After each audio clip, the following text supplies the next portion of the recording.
Buenas tardes a todos, a los que estáis aquí presentes y a los que nos siguen en remoto.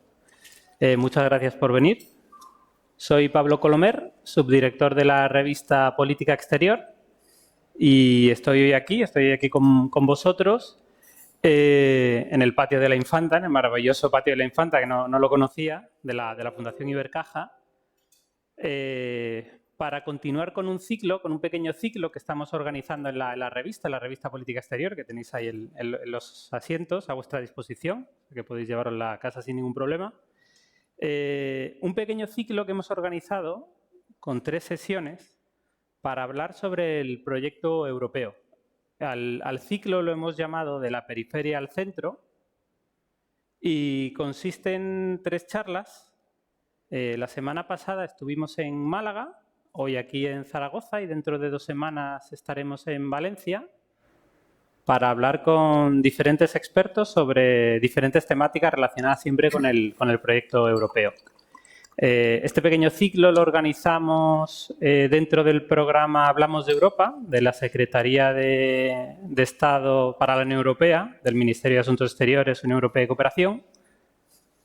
Y os invito a todos a que veáis la charla de Málaga, que la tenemos en nuestra web, y a que sigáis, si no podéis estar físicamente, si en remoto, la de Valencia, que será dentro de 2 semanas. Estará también muy bien.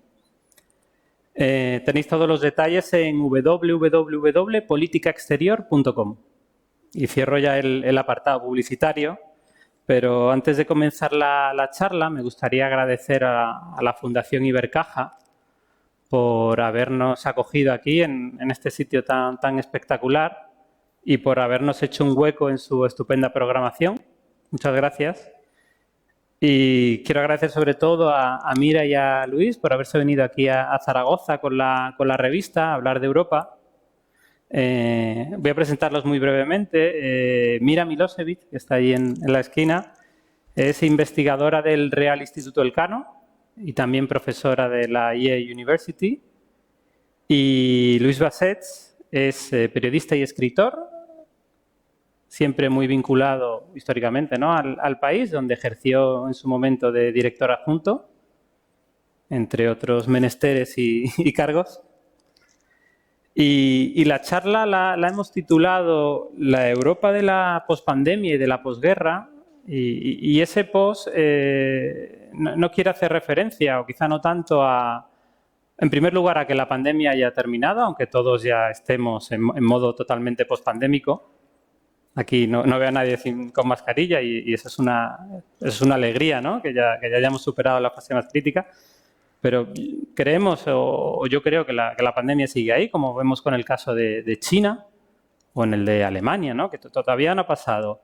Y, por supuesto, la posguerra, la guerra de Ucrania sigue su curso y yo creo que todavía le queda mucho carrete, o sea que al final no está cerca. Con lo que queríamos hacer referencia con el prefijo post es que la Europa de hoy ya no puede ser, no va a ser la misma que la de a principios de 2020, antes de que estallase la pandemia, y mucho menos a la Europa de principios de este año, de 2022, antes de que Rusia invadiese Ucrania.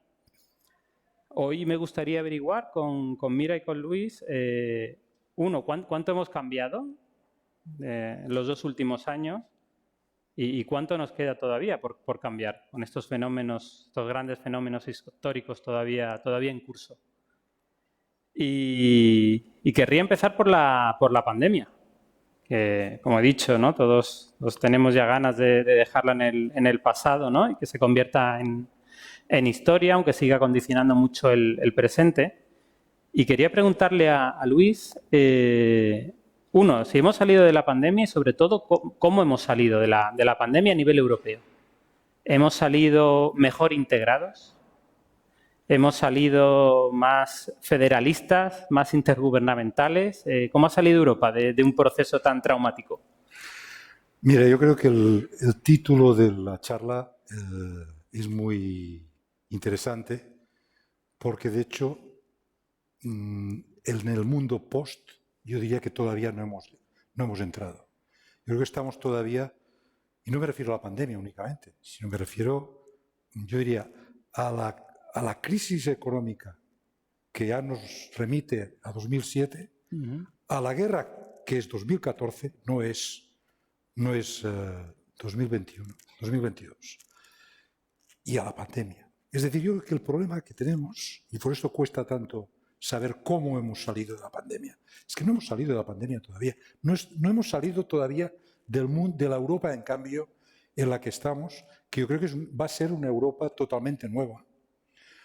Europa tiene un cambio importante en el 45, tiene otro muy importante en el 89, y ahora ha empezado desde hace unos años, y ahora yo creo que este 2022 es cuando ha explotado todo esto, una Europa nueva que no sabemos cómo es. La pandemia nos ha dado algunas pistas, es verdad, nos ha dado algunas pistas, yo diría, de la fragilidad de todo, ¿no? Yo diría casi desde la fragilidad de nuestras vidas individuales hasta la fragilidad de las instituciones, de la democracia, de la propia Unión Europea. Y también nos ha dado un estímulo precisamente para reaccionar ante esta fragilidad. Yo creo que Europa, con la pandemia, y luego hablaremos más de la guerra, y con la guerra ha hecho cosas insólitas que no había hecho nunca, muy interesantes. Hay que decir, todas ellas, ante la magnitud del desafío, probablemente muy insuficientes. Probablemente solo hemos empezado a colocar los primeros ladrillos de la construcción nueva, pero lo hemos hecho, se está haciendo, ¿eh? Hay cosas como es la cuestión de la deuda europea, por ejemplo, lo que se ha hecho con los ERTEs, con el programa SURE, es insólito en Europa. Lo que se ha hecho con los fondos para financiar la ayuda militar a Ucrania. O sea, Europa ha dado pasos que no había dado nunca desde su fundación. Y los ha dado ahora, con la pandemia y con la guerra. Yo diría que los ha dado más todavía, con mayor decisión y mayor claridad con la pandemia y con la guerra que con la crisis financiera. Que también se produjeron pasos, pero se tardó mucho más, fue mucho más cansino todo, hubo mucho más sufrimiento que nos hubiéramos podido ahorrar con excesos en el rigor. Y en cambio, ahora yo creo que las instituciones, y concretamente incluso la Comisión Europea, sobre la que estamos tan acostumbrados a decir cosas no muy buenas, hay que decir que la Comisión Europea de Van der Leyen, que dijo cuando se instaló que quería ser una comisión geopolítica, está siendo una comisión geopolítica. Es verdad. Insuficientemente geopolítica, si queremos. Quisiéramos que todavía tuviera mejores instrumentos, mejores reflejos, pero está siendo de gran utilidad la actitud de la Comisión en la gestión de las vacunas, en la diplomacia de las vacunas, en la gestión de todas las ayudas para salir de la destrucción que produjeron los cierres de las economías y luego de la guerra. Yo creo que este es un poco el panorama en el que estamos después de la pandemia.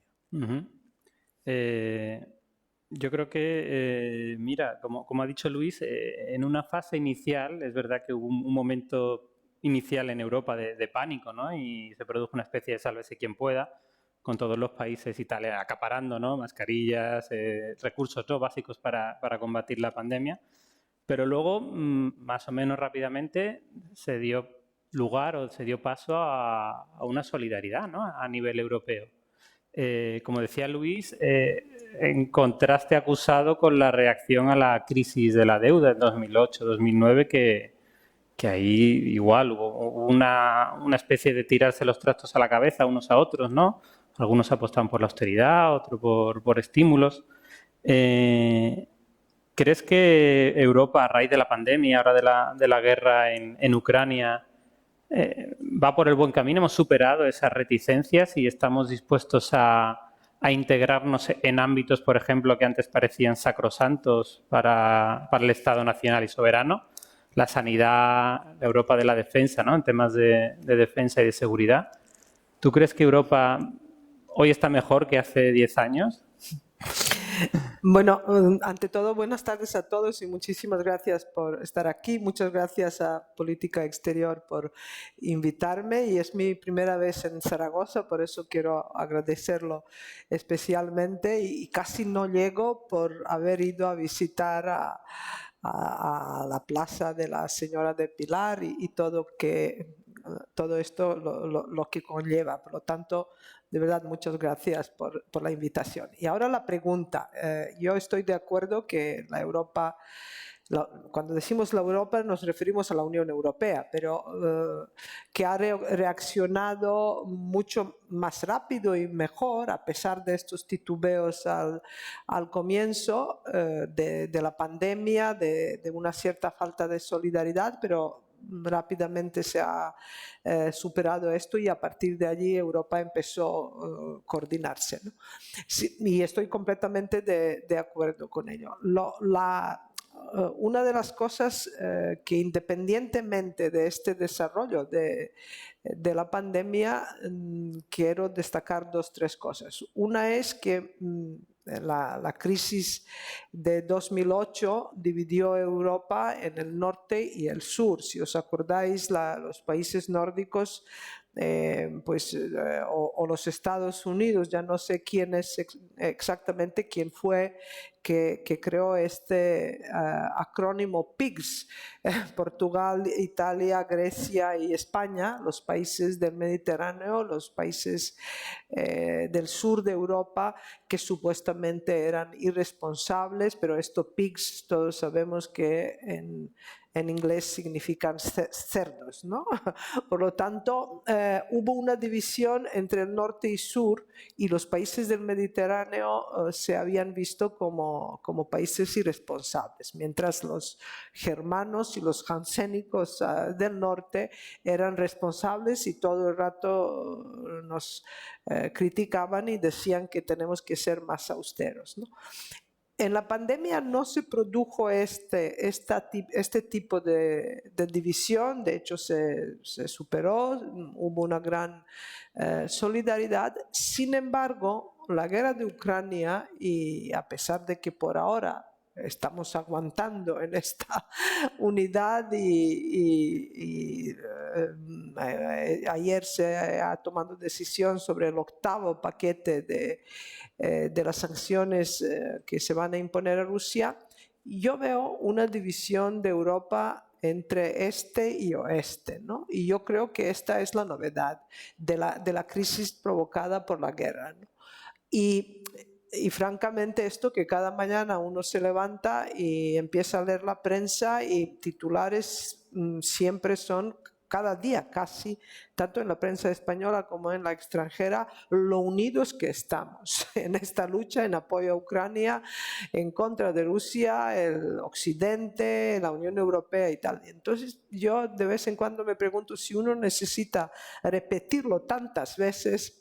¿Es verdad que estemos tan unidos o no? ¿No? Allí tengo dudas. Y como tercera observación, yo no sé si os acordáis, cuando empezó la pandemia, Henry Kissinger publicó un artículo en Wall Street Journal que empezaba: la pandemia va a cambiar por completo el orden liberal internacional, esto es un precedente, esto va a cambiar todo porque por China, bueno, en el nivel de la rivalidad entre las grandes potencias, porque las cuarentenas, ahora pandemia nos incluso parece lejana porque estamos enfocados en la guerra de Ucrania, pero en primer momento parecía que esto era un fin del mundo. Yo la verdad que siempre sostuve que la pandemia, y esto se dijo también todos los analistas, que va a acelerar las tendencias existentes,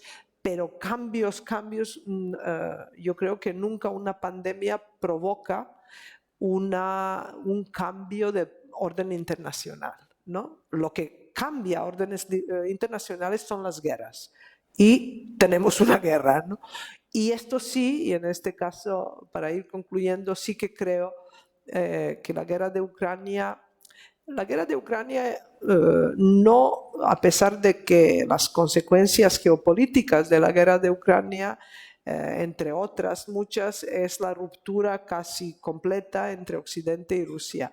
Pero realmente la guerra de Ucrania, tanto la actual como la de 2014, cuando Rusia anexionó Crimea y apoyó las fuerzas prorrusas en la región de Donbass, no es la causa de esta ruptura, sino la consecuencia. Lo que quiero decir que esta ruptura entre Rusia y Occidente se produjo mucho antes. Si hay que poner una fecha, yo diría la Conferencia de Seguridad de Múnich de febrero de 2007, cuando Vladimir Putin allí ante todos dijo los Estados Unidos y la OTAN son la mayor amenaza para la seguridad nacional de Rusia. Por lo tanto, yo veo la invasión rusa de Ucrania de 2022, de este año, así como la de 2014 en Crimea, una culminación realmente, una evolución de una protesta verbal y hacia un revisionismo encarnado, digamos, en una invasión militar, ¿no? Y en este sentido, pues obviamente, ya después de 2007, en 2008, Rusia invadió a Georgia y ya en 2008 estaba claro que el orden de seguridad y defensa de la Unión Europea se estaba tambaleando, ¿no? Ahora, después de la invasión de este año, está claro que seguramente que va a cambiar el orden de seguridad europeo. El orden mundial, pues bueno, el cambio de orden internacional son más bien una reconfiguración y unos procesos que van, pero sin duda la guerra de Ucrania va a influir en ello y yo creo que desgraciadamente vamos hacia un orden internacional dividido entre the West and the rest, entre Occidente y el resto, y dentro de este resto no es que haya un bloque sólido, pero sí una alianza estratégica entre Rusia y China. Entonces, vamos hacia un mundo mucho más fragmentado, más nacionalista y más revisionista, porque vemos otras potencias que todo el mundo quiere aprovechar que lo que españoles bien dicen que Pisuegra pasa por Valladolid, ¿no? La coyuntura de aprovechar la ocasión. Vemos un comportamiento de Turquía, de Irán, por supuesto de China, de varios países que intentan, pues bueno, hacer cosas, por lo menos tomar una postura que les beneficia, ¿no? India, África del Sur, etcétera. Paro aquí ya. No, luego me gustaría volver a ese gran tablero geopolítico, ¿no? Con los que llaman nuevos no alineados, ¿no? Y la Sí. posición. Los rusos tan lo ambigua llaman mayoría mundial.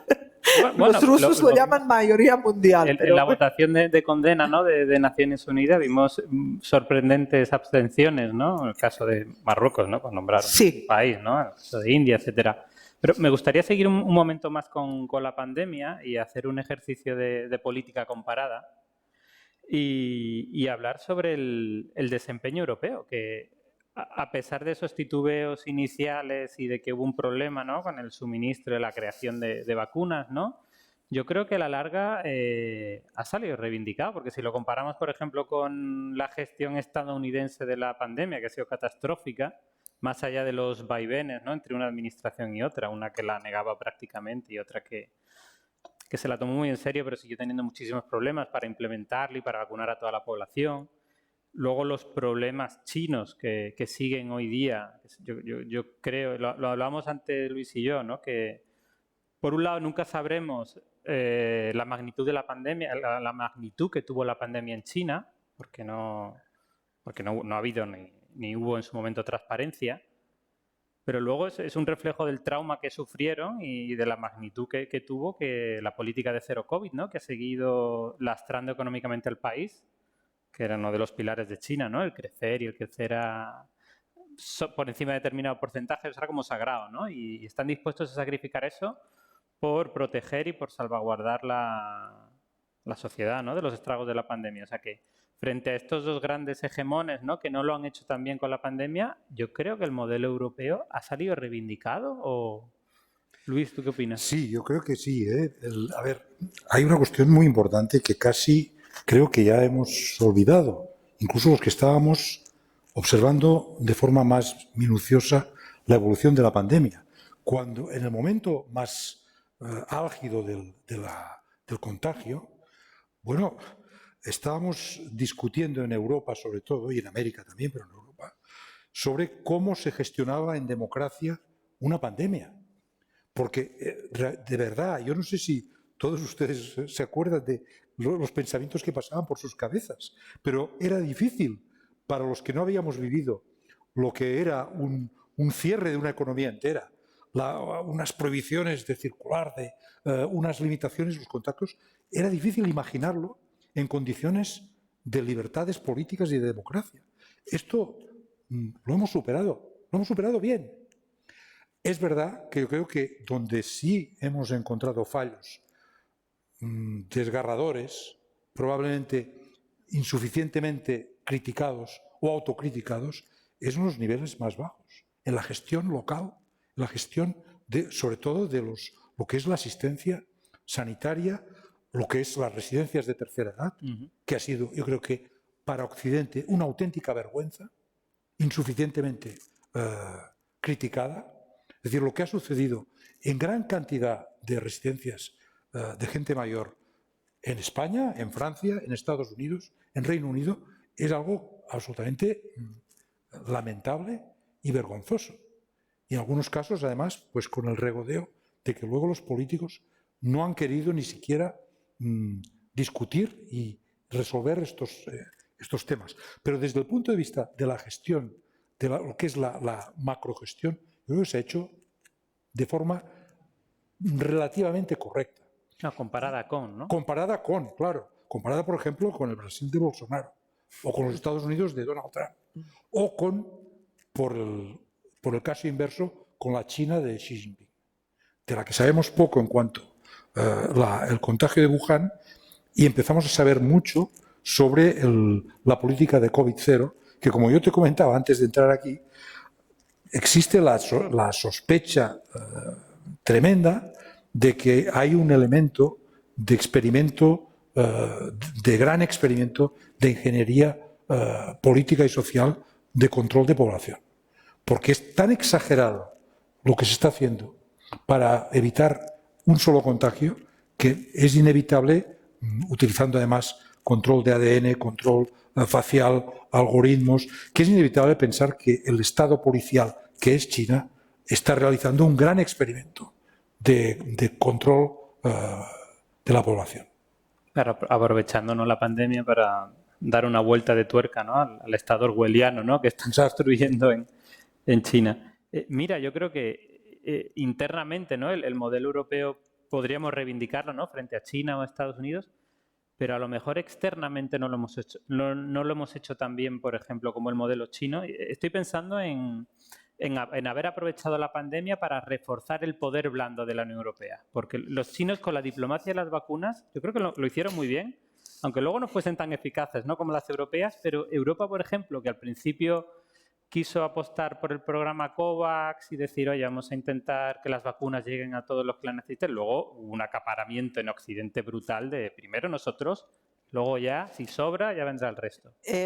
Hubo una enorme solidaridad y estoy muy de acuerdo con lo que dijo Luis. Se ha hecho bastante bien en macro nivel, pero fuera de la Unión Europea, yo creo que la Unión Europea ha fracasado en comparación con Rusia y con China, con COVAX, y que se ha visto, y de hecho en los Balcanes, que conozco muy bien, también en América Latina, donde he hablado con mucha gente, incluso en África, el Occidente en general, pero teniendo en cuenta que Donald Trump estaba en los Estados Unidos, pues tampoco la gente esperaba demasiado de él, sus esperanzas estaban puestas en la Unión Europea y han quedado muy, muy decepcionados.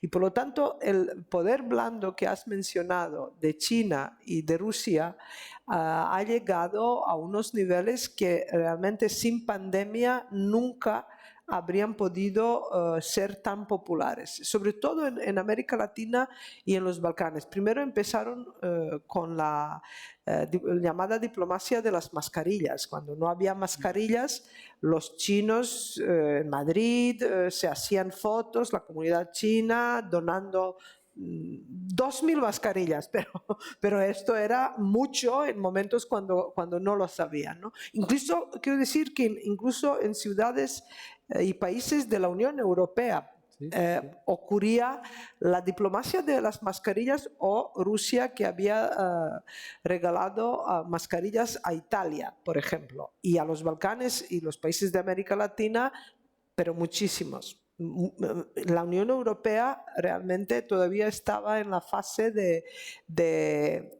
prohibir exportación de material sanitario dentro incluso de un país a otro dentro de la Unión Europea. Y luego vino la diplomacia de las vacunas, ¿no? Que pasó una cosa semejante. En América Latina prácticamente solo Rusia y China han ido vendiendo, no es que han ido regalando obviamente las vacunas. Y en caso de los Balcanes, Serbia ha sido un país con una política que también es bastante admirable, en el sentido que ellos consiguieron comprar vacunas, pero se trata de un país de 5 millones de habitantes. También es más fácil gestionar una pandemia en unos países más pequeños. Pero en Serbia cada ciudadano podía elegir con qué vacuna quería vacunarse. Era China, era rusa, el Sputnik, el Sinopharm, Pfizer o Moderna. Y según era una aplicación, según su elección, pues le daban cita en lugar donde había esta vacuna. Y todo el mundo se vacunó con la vacuna que quería. Y mucha gente elegía la vacuna rusa o china porque se fiaban. En los Balcanes se fían de los rusos. Quiero decir que esto fue... pero sí, sobre todo en comienzo de la pandemia, yo creo que el resto del mundo se sintió muy abandonado por Occidente. Pero también hay que decir, se criticó mucho Occidente, se criticó Organización Mundial de Salud. Hay que decir que competencias en la materia de salud también eran del Estado-nación, y claro, que esto... no existían mecanismos, que la Unión Europea de repente empieza a regalar mascarillas a los países de América Latina de una manera coordinada, o Rusia y China lo han hecho simplemente, pues bueno, porque son unas autocracias, no tienen que pasar. El proceso de toma de decisiones es mucho más rápido, es casi llamar por teléfono a alguien, y por lo tanto la Unión Europea ha fracasado en ejercer su poder blando, pero para ser justos hay que decir que no tenía mecanismos, sobre todo en el comienzo de la pandemia, para hacerlo, ¿no? Y esto, pues bueno, para la próxima pandemia quizás será mejor. Esperemos que llegue tarde, ¿no? Lo veíamos que no llegue, pero bueno. ¿No? Que el caso de China, ¿no? Que los niveles, las tasas de vacunación eran menores, por ejemplo, que en Chile, que había comprado muchísimas vacunas chinas y estaban dispuestos primero a exportarlas, ¿no? Por mor, ¿no? De ganarse a X países, ¿no? Y de competir, ¿no? Con Occidente y de ganarle la partida que vacunar a su propia población. O sea, que eso lo tenían muy claro, ¿no? Que esto era un instrumento de propaganda, no, de poder. De ¿no? política exterior, de poder blando. Claro. Volviendo a Europa de nuevo, internamente, y ya por ir cerrando con el tema de la pandemia, las heridas, ¿no? El trauma que ha dejado la pandemia en Europa sigue ahí, ¿no? Es evidente, la desigualdad ha aumentado, ¿no? Que siempre hablamos que las grandes crisis que provocan tanta solidaridad, ¿no? Van a abocar a una mayor igualdad, y luego vemos que a la larga la tendencia sigue ahí creciente, ¿no? De cada vez una mayor desigualdad dentro de Occidente. Y incluso en momentos de crisis que abocan, ¿no? a una mayor unión y solidaridad, también vemos que crece la insolidaridad, por ejemplo, la desunión, ¿no? Con los movimientos antivacunas en países tan fiables como Austria o Alemania, ¿no? O sea que hay un caldo ahí de cultivo de descontento, ¿no? En un contexto más general de crisis de Occidente y del orden liberal, ¿no? Que sigue ahí, ¿no? Crisis tras crisis aumentando. Y quería preguntarte, Luis, que el proyecto europeo, todos sabemos y siempre lo decimos, que avanza a golpe de crisis, pero también se va desgastando a golpe de crisis. O sea que al final tenemos que lidiar, ¿no?, con dos fuerzas opuestas y es complicado para el proyecto europeo aguantar tantas crisis porque el descontento sigue ahí. Sí, lo que pasa es que esto, cuando Jean Monnet dijo que Europa avanza a golpe de crisis, se refería ya de entrada a la primera crisis La fundacional, ¿no? La Segunda Guerra Mundial. fue la Segunda Guerra Mundial. Es decir, Peor que eso si no hubiera sido por la Segunda Guerra Mundial y si no hubiera sido por la enemistad histórica entre Francia y Alemania, que les condujo a 3 guerras en menos de un siglo, pues no habría habido Europa. Si los estados nacionales funcionaran bien, cada uno por su cuenta, no habría Europa. Esta es la realidad. Creo que Europa no es el... Es decir, en esto sí que es bueno recordar las palabras de Monnet, porque Europa, por mucho que nos empeñemos los más idealistas, Europa es un proyecto que se construye por necesidad. No es un proyecto surgido de una voluntad alrededor de una idea maravillosa. La idea maravillosa la podemos construir por necesidad. Y yo creo que en el caso de las vacunas es evidente. Las cosas que se han hecho correctamente pues son hijas de la crisis, como la guerra. Y la nueva Europa que está naciendo o que van a nacer de la confluencia de estas 3 grandes crisis que se han producido en los últimos años. Y yo lo que creo preocupante, lo que para mí es más preocupante de toda la experiencia de la pandemia, es ver cómo cristaliza en las opiniones públicas de todo el mundo, cómo cristaliza una antipolítica alrededor de la negación de la ciencia y de la negación de la política. Que están además interpenetradas.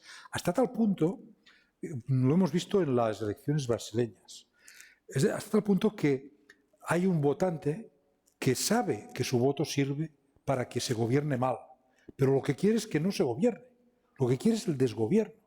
Y este votante existe ya en todas partes. Es decir, ya hay un votante que vota el programa del desgobierno, el programa de negar la realidad. Bueno, Donald Trump fue esto, las perspectivas que tiene el Partido Republicano en Estados Unidos es esto, es decir, gente que no quiere que el Estado funcione, que le produce auténtica urticaria pensar que puede haber un gobierno que gobierne y que quiere que el gobierno no gobierne. Y esto, para mí, esto es lo más inquietante, porque este es un votante que se está construyendo en todo el mundo democrático a marchas aceleradas. Lo tenemos aquí ya, lo tenemos ya en España. Y, por supuesto, en Estados Unidos ya ganó este votante unas elecciones presidenciales, puede ganar ahora las de mitad de mandato y volver a ganar las presidenciales siguientes. Y en Brasil, vamos a ver qué pasa en la segunda vuelta, pero puede ganar de nuevo Bolsonaro. Claro, que lo estamos viendo, o el caso de Italia, ¿no? Que al final no es el caso de, ¿no?, de este votante, como tú hablas, iconoclasta, ¿no?, que quiere destruir, ¿no? Y luego veremos. Aunque yo veo muchas veces que lo que quieren es volver a un mundo utópico, ¿no?, que demagogos y populistas les venden y que ellos a lo mejor no desean tanto de gobierno como volver a unas esencias perdidas o que ellos creen perdidas, ¿no? Un pasado que siempre se supone que fue mejor. No, pero yo creo que no es un votante ideológico, es un votante que, sobre todo, el lenguaje que entiende muy bien es el de bajar impuestos, el de la inflación, es decir, el de sus intereses personales y la desatención absoluta a cualquier otra cosa. Un Estado pequeño que no sea la guerra, sea la igualdad, sea cualquier cosa, la democracia, por supuesto, lo único que le interesa es votar a alguien que le dice, mire, si yo gano, pues quizá vamos a hacer caso a Putin, pero lo importante es que yo voy a bajar los impuestos. Y este votante es el que creo que es el más destructivo para la democracia, porque es un votante puramente coyuntural, inmediatista, que lo único que le interesa es lo suyo y nada más. Y si tiene un candidato que le conviene, aunque este candidato diga disparates, y aunque se declare este candidato, como dijo Donald Trump, que él podría disparar contra la multitud en la Quinta Avenida y nadie le diría nada, pero este candidato hace las cosas que este votante quiere, pues ya con esto basta. Ya. Sí, evidentemente, y se traduce, ¿no? En Europa, por ejemplo, mira, lo estamos viendo con la pervivencia de la extrema derecha. O sea, lo vimos en primavera en Francia, ¿no? Con votantes para Marine Le Pen, pero también para Eric Zemmour. Lo hemos visto ahora en Italia o en Suecia, que ese votante descontento iconoclasta sigue ahí y en algunos casos, en el caso de la tercera economía de la Unión Europea, van a formar van a permitir, ¿no?, la formación de un gobierno con un evidente sesgo euroescéptico. Pero esa extrema derecha, ¿no?, esa quinta columna, ha ido mutando a lo largo de los años, porque, o por lo menos quienes reclaman su voto, la extrema derecha francesa o la extrema derecha italiana o los euroescépticos italianos y franceses no son los mismos de hace 10 años y van cambiando y van formando otras tácticas. ¿Cómo está mutando esa extrema derecha? El ejemplo de Italia, por ejemplo. Yo creo que el auge de populismo, tanto de la derecha como de la izquierda, que también se ve, es un fenómeno europeo que nunca ha desaparecido. Es un fenómeno del siglo XX que siempre ha estado presente, que ha tenido sus ups y downs, sus altibajos, pero sí que hay un auge del populismo que se sitúa, si hay que poner fecha, pues es la crisis financiera y económica, digamos, este último auge del populismo y de los partidos de derecha, o luego hay partidos, pues bueno, ejemplo de Hungría o de Polonia, que son gobiernos, que no se trata de extrema derecha, pero es una derecha conservadora, populista. En caso de Hungría, Viktor Orbán está ya tanto tiempo en el poder que, que la gente se ha olvidado realmente de sus raíces políticos, ¿no? Yo creo que aquí ha habido una crisis económica y sin duda alguna la crisis económica y financiera ha sido el gran empuje del auge de estos populismos. Pero por otra parte, hay una cosa, un fenómeno, estoy completamente de acuerdo con lo que dijo Luis de esto de que cada vez hay más gente que es antisistema por sistema, ¿no? Y yo creo que allí lo que falla también es la política, bueno, partidos tradicionales o lo que sea, es lo que Luc von Middelaar, uno de los ensayistas más ahora, más de moda quizás, pero con algunas que otras veces con aciertos muy grandes, ¿no? Él dijo, bueno, la política y los políticos están allí para dar y crear certidumbre hacia sus votantes, hacia la ciudadanía, tienen que crear esta sensación de certidumbre. Y yo creo que hubo un gran fallo en esta creación de certidumbre, porque la pandemia en sí creó mucha incertidumbre también, la crisis económica aún mayor. Y ahora estamos, creo, en un momento donde se ha unido todo.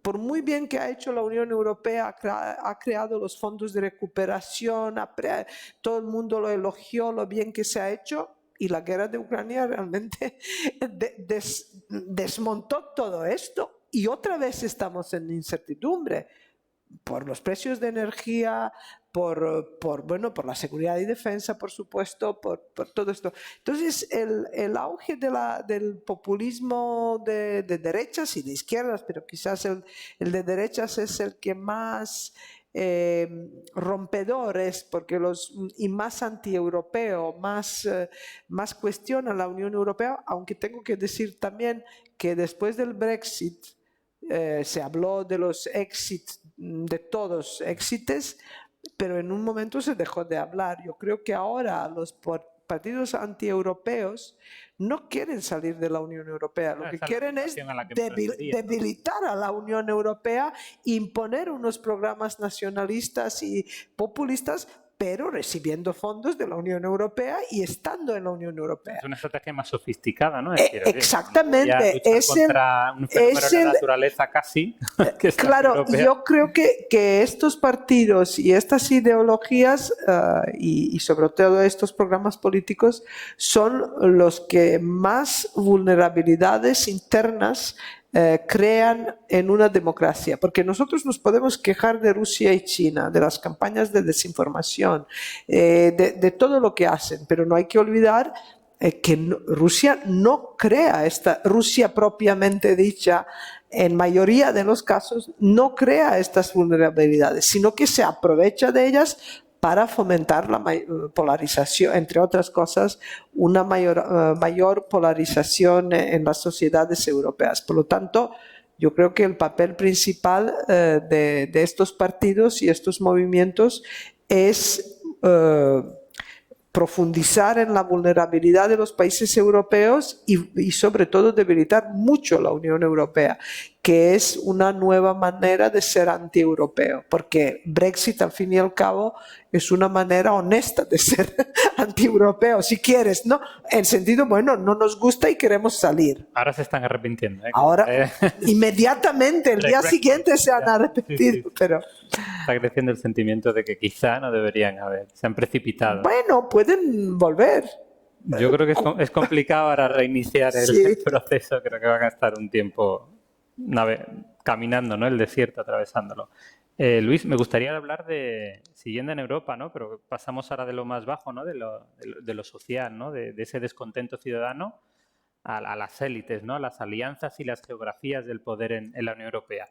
¿Cómo se están reformulando estas alianzas? Porque estamos viendo que respecto a 10 años son muy cambiantes, ¿no? Mira, antes hablaba de los países del norte y del sur, ¿no? Esa liga hanseática, ¿no? De los frugales, austeros y los cerdos sureños, derrochadores, manirrotos. Creo que era el Financial Times, ¿no? Los acrónimos. Sí, yo no sé quién. Financial Times fue. La prensa anglosajona, ¿no? Sí, seguro, anglosajón y seguro. La pérfida Albion. Sí, exacto. Pero ahora vemos que surgen nuevas alianzas, ¿no? Un poco a lo mejor antinatura, porque vemos que hay muy buena sintonía entre Países Bajos y España, por ejemplo. Entre Países Bajos, entre Holanda y España, que presentaron un non-paper hace unas semanas en un montón de ámbitos y hay muy buena sintonía. O entre España y Alemania, ¿no? Que vemos a los dos presidentes al canciller, ¿no? Scholz y a Pedro Sánchez muy sintonizados. Y, por ejemplo, enfrentados a Francia con lo del MidCat. Y Francia quedándose aislada o Alemania de repente quedándose aislada por su paquete, ¿no? de ayuda a lo de la energía. O sea, ¿cuáles son estas nuevas alianzas de poder que están? ¿Cómo ves, por ejemplo, al eje franco-alemán hoy día? Bueno, a ver, yo empezaría empezando por la guerra. Mira, ya lo ha apuntado. Yo creo que hay una división en Europa, una nueva reestructuración de alianzas, pero además incluso un desplazamiento del centro de gravedad. Cuando hablamos de Europa, solemos referirnos a la Unión Europea. Yo creo que en esto tendríamos que, tal como está ya la realidad, no podemos hablar de Europa, sino hablar de la OTAN. La OTAN también es Europa. El solo hecho de que Finlandia y Suecia hayan pedido el ingreso y estén a punto ya de ingresar en la OTAN, y además coincida con el famoso Zeitwende de Scholz, el cambio de los tiempos, que implica que por primera vez Alemania ha cambiado su política de defensa y Alemania se ha decidido que va a tener, cosa que no había tenido hasta ahora de verdad, va a tener presupuesto de defensa. El centro de gravedad en la seguridad europea se ha desplazado. Y se ha desplazado hacia el este y hacia el norte. Y además se ha desplazado en un sentido que no tiene nada que ver con las ideas, ni con inclusive con los sentimientos, tiene que ver con la realidad de la seguridad de la gente. Cuanto más cerca estás de la frontera rusa, más te acomodas a la necesidad de que Europa necesita invertir más en defensa, necesita tener una defensa propia, que está muy bien, pero a falta de una defensa propia necesita, mientras tanto, reforzar a la OTAN. Creo que esto está muy claro en Polonia, en Finlandia, en Suecia, empieza a estar claro en Alemania incluso, y en cambio no está tan claro en España, o no está tan claro en Italia. Es decir, donde además todavía hay, en fin, un discurso sobre la OTAN que pertenece a otra época, y un discurso sobre Estados Unidos que pertenece a otra época. Bueno, ya entrarán en razón, sobre todo a medida que la seguridad la sientan la gente que no piensa así o que no lo percibe así, sienta la falta de seguridad o los problemas de seguridad, lo sienta sobre su propia piel.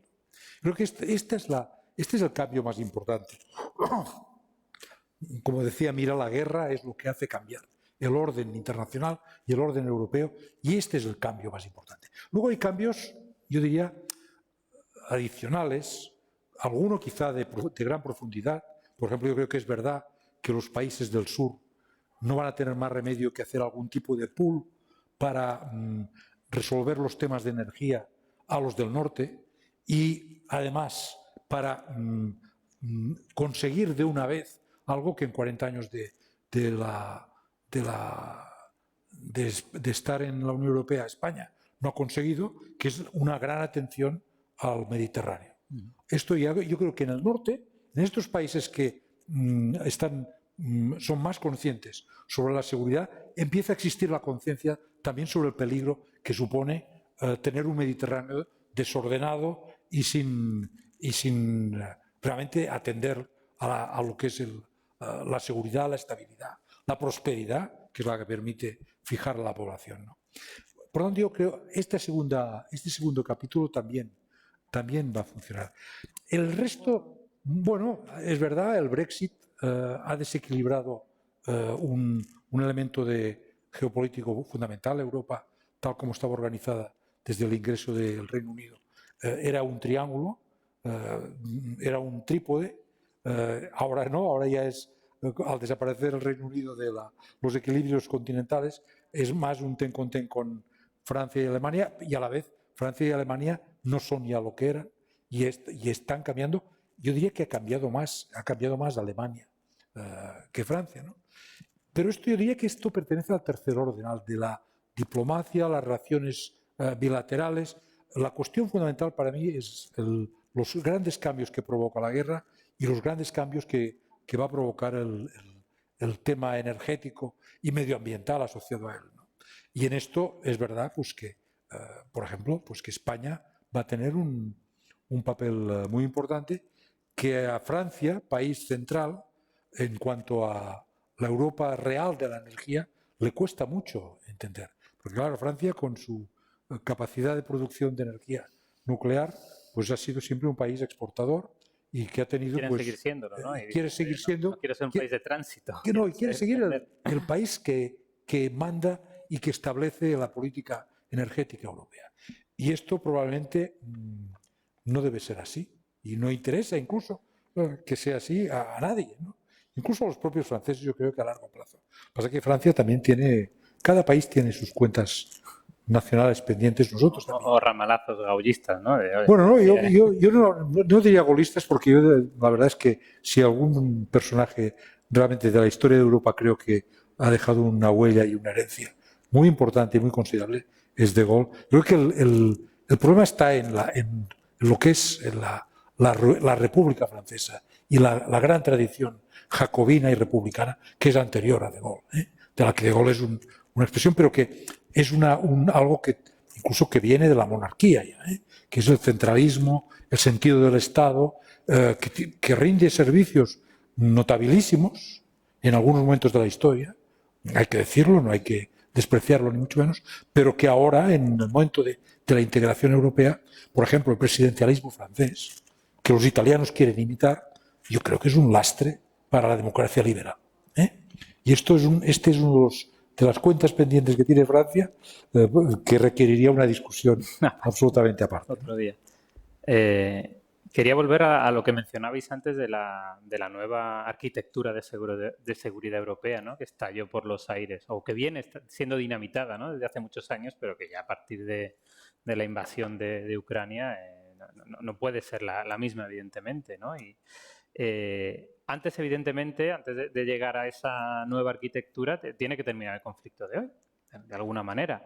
Mira, no sé cómo lo ves. ¿Cuáles crees que son los factores que van a determinar duración, intensidad y el desenlace del conflicto en Ucrania? Que sé que es imposible, ¿no? Hoy hablar pero es verdad que vivimos, por ejemplo, un punto de tensión. No me he traído la bola de cristal.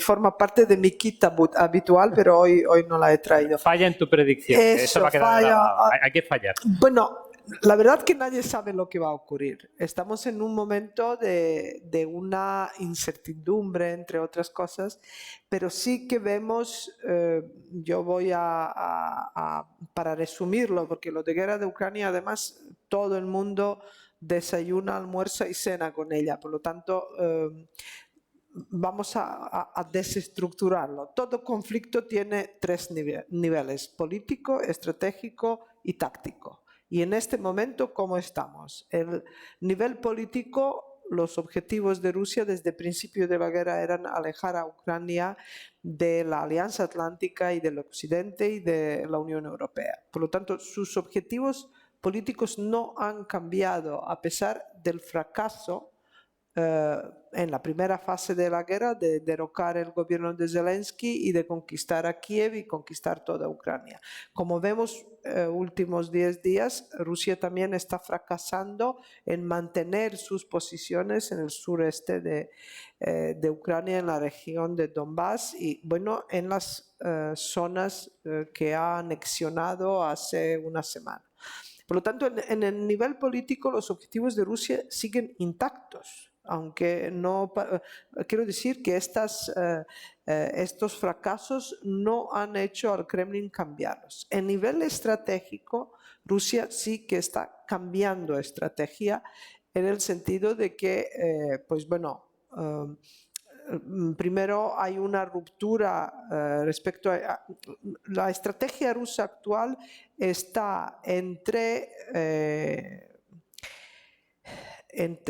usar el miedo, una guerra psicológica, un miedo, un terror, como un instrumento político de presión al Occidente. Me refiero a los asuntos de energía, me refiero, por supuesto, a las armas nucleares y me refiero a yo creo que se está creando una especie de visión de Vladimir Putin como de un hombre loco, ¿no? Pero en su supuesta locura hay método, como diría Hamlet, ¿no?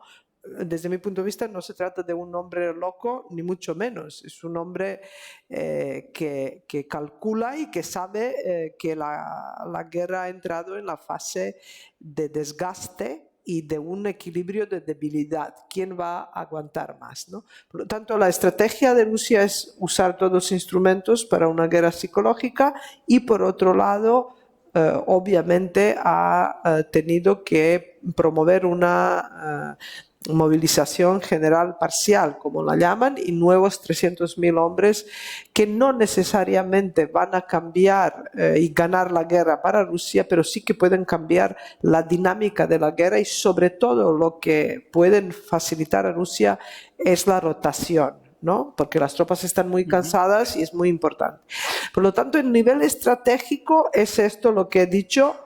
Y en nivel táctico, Rusia ahora mismo se está retirando prácticamente sin lucha, dejando las ciudades que había conquistado hace 2 o 3 meses. Entonces, este resumen, muy resumen de verdad, me hace pensar que la guerra va a ser prolongada, que Rusia ya ha dicho, y yo he visto esto en la guerra de los Balcanes, en Bosnia, que duró 3 años la guerra, que van a ir retirándose y reconquistando. Es que un día, una época gana Ucrania y luego vuelve Rusia y así, ¿no?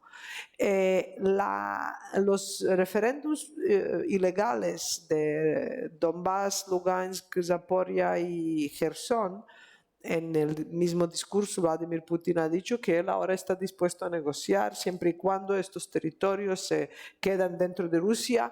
Por cierto, que les ha incorporado a Rusia por 2 o 3 razones principales. Uno es tenerlo bajo paraguas de seguridad y defensa rusos, bajo paraguas nuclear. Otro es realmente la justificación en casa de una movilización general parcial y sobre todo también es un cumplimiento de una visión histórica de Rusia, ¿no? De la historia de Rusia histórica, que estos territorios formaron parte de lo que era el meollo del imperio ruso, imperio zarista. Por lo tanto, la guerra va a estar prolongada depende de Putin. Con todos sus chantajes, ha dicho que está dispuesto a negociar. Zelensky inmediatamente ha firmado un decreto, que hasta ahora no había firmado ningún decreto respecto a ello. Ha firmado un decreto que dice que no se va a negociar hasta que no se expulsan todas las tropas de Ucrania. Tenemos los Estados Unidos, que hasta ahora ha apoyado muchísimo esta guerra.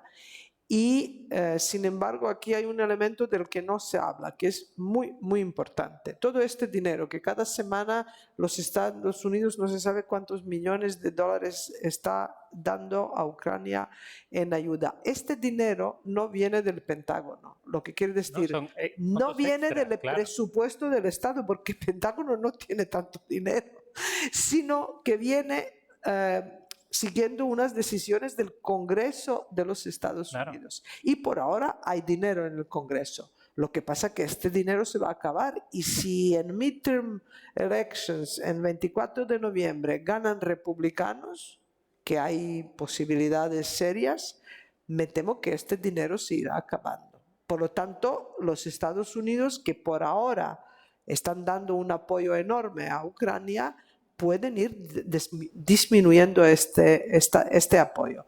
Y Ucrania, por muy valientes que sean, que es admirable lo que han hecho, cómo están luchando, liderazgo de Zelensky, hay que decir que Ucrania 100% depende de la ayuda exterior, ¿no? Sobre todo de los Estados Unidos. Y aquí hay otro punto. Yo creo que Rusia tiene una estrategia de invierno. Cuando empiezan a subir precios de energía, cuando va a ser muy difícil, el invierno siempre ha sido aliado de Rusia en todas las guerras. No voy a entrar ahora allí en detalles. Rusia espera el momento de desunión del Occidente. Es su momento y es lo que pretende. Y es por lo que va, con todos sus chantajes obvios y algunos no tan obvios. Pero una cosa que es también obvia es, hasta ahora, toda esta ayuda militar, que es enorme, porque Ucrania necesita 6 billones con B, 6 billones de dólares mensuales para mantener la guerra y un cierto bienestar de la ciudadanía ucraniana en la parte occidental del país, que no está en una guerra, digamos, activa. Ucrania ha perdido más del 50% de su PIB. Es un país que está en bancarrota. Entonces, los analistas americanos incluso dicen que Ucrania puede ganar la guerra militar, pero que la económica hay grandes posibilidades que la puede perder. Esta es otra oportunidad para Rusia, ¿no? Porque el objetivo de Rusia es que Ucrania sea un estado fallido, o por la guerra, o porque no puede controlar sus fronteras, o porque hay una bancarrota económica. En cualquier caso, y donde yo veo peligro es, esto va como va. Yo creo que ya no existen victorias totales. No estamos en la guerra de Peloponeso, ni siquiera en la Segunda Guerra Mundial, donde hubo una capitulación de Alemania y de Japón después de 2 bombas nucleares. No habrá un final de guerra en este sentido, excepto que Rusia use armamento nuclear, que no creo que realmente llegamos a ello, ¿no? Por lo tanto, en algún momento habrá una negociación, y me temo que Rusia, después de pagar un precio inicial altísimo en sanciones, desde luego no va a renunciar a sus conquistas. Por lo tanto, desgraciadamente no quiero que ocurra así, pero racionalmente tengo que decir que hay una probabilidad que Rusia se queda con algún territorio de Ucrania, porque Ucrania no está en una posición de una guerra interminable. Y por último, y perdonan esta extensión, pero es una situación de verdad muy compleja, toda la reconstrucción de Ucrania la va a pagar la Unión Europea. Esto sin duda alguna, porque los americanos ahora están pagando la guerra propiamente dicha, y la Unión Europea, después de todo lo que hemos dicho, no está en su mejor momento económico, ¿no? Empezando por España y después de la pandemia. Entonces,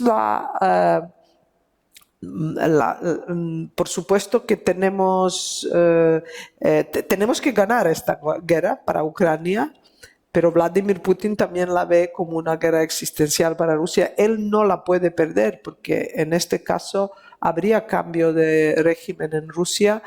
Quiero decir que ambas partes ven la guerra como una cuestión de supervivencia y existencial por razones muy diferentes, ¿no?